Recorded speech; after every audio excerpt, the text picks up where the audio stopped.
So earlier in the morning, around noon, we just heard that in Minnesota, an active shooter has committed a crime in a church. So here we go again.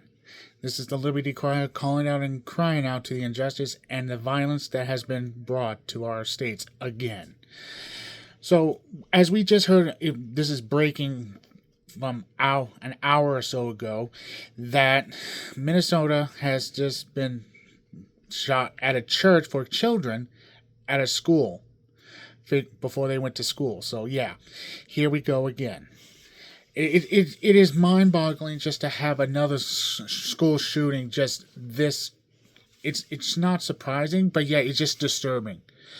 And yet we are not hearing anything from the Trump regime, as it is, we're going to call it. Nothing. And nothing from the Republicans, just no peeps whatsoever. It's not surprising, and it should be very concerning of what they're doing. They don't care about this. This is not something they will jump up in outrage all of a sudden. But when they'll probably just blame it. It's the Democrats. You shouldn't, because they don't want troops there. That's why they will blame it on the governor, Tim Walz of Minnesota, to say that you shouldn't let me brought the troops in. No. He'll probably say, no, our law enforcement can handle it. They were able to handle the other violence that was committed a couple months ago, when a couple of their state representatives were shot. Two were killed. Two survived, barely, but survived nonetheless.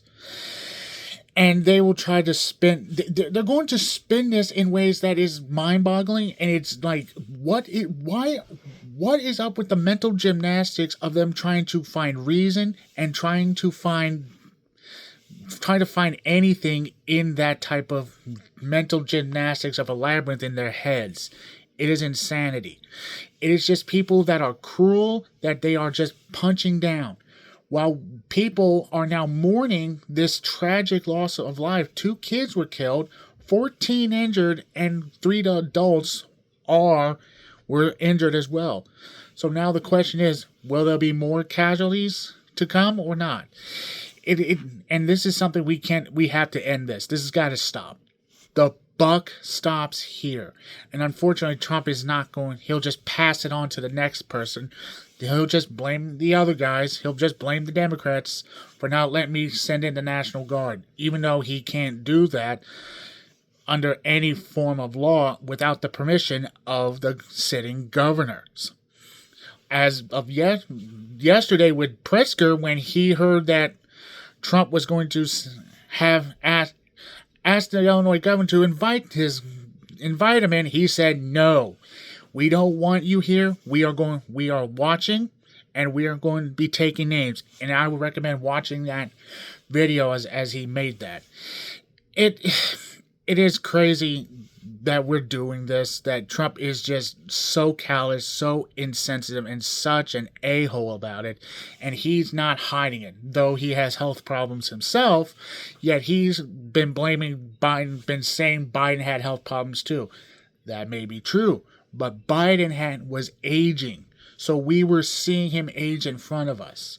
But yet he was the man who comfort us in times of need, guide us through the most horrific moment of our lives since the pandemic, during the pandemic. And he was able, because of his Bidenomics, he was able to raise us out of that. He was able to get the economy working again through his Bidenomics of grow the middle class out so that the bottom, the poor, can go up to become the new middle class.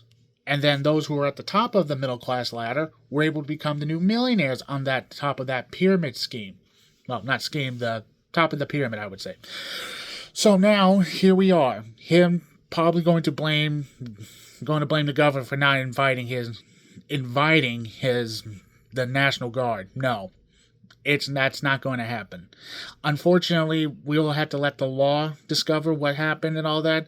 It is a tragedy, and also we found out the name to this person, and I will not mention his name. though his name is out there for the people to find and to be wary of, because from the looks of it, he may be an extremist, a very radical one who's not very well off in the head at the moment. It is sad to hear that, but it's not surprising. There have been many disturbed people in our nation's histories and across the world to have that type of thoughts and just the impulse to act upon them. So yeah, we have let the law and the law enforcement of that state take over. Donald Trump has no right to initiate the guards there. That is the power of the governors. Nothing more and nothing less.